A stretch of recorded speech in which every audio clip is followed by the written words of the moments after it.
مع أن هذا المخلوق الحقير ذكره الله في القرآن الكريم، قال إن الله لا يستحيي أن يضرب مثلا ما بعوضة فما فوقها.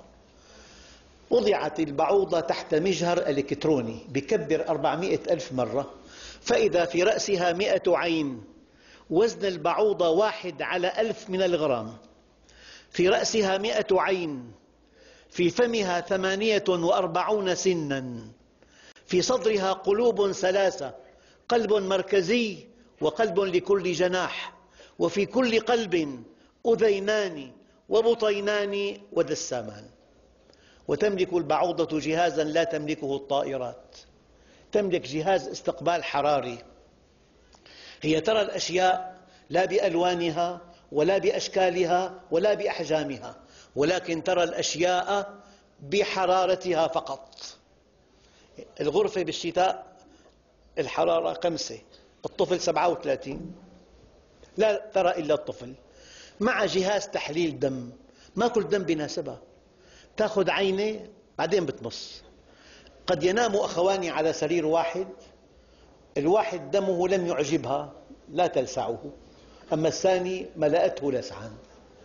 مع جهاز تحليل ومع جهاز تميع دم، لأن دم الإنسان سمج لا يسري في خرطومها، بتميع الدم.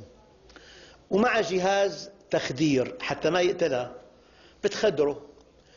لما تنتهي من مص الدم بعد ثواني بينتهي مفعول التخدير، بحس بلسعة البعوضة يضربها بكل قوته، هي في سماء الغرفة تضحك عليه.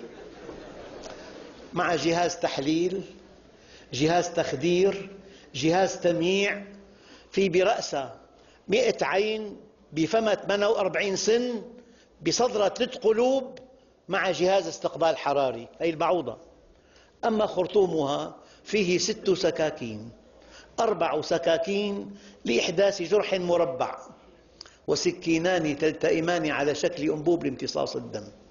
وفي أرجل البعوضة مخالب إذا وقفت على سطح خشن، ومحاجم إذا وقفت على سطح أملس. هذا خلق الله، فأروني ماذا خلق الذين من دونه. إن الله لا يستحيي أن يضرب مثلا ما بعوضة فما فوقها. أشكر حضوركم وإصغاءكم، والسلام عليكم ورحمة الله وبركاته.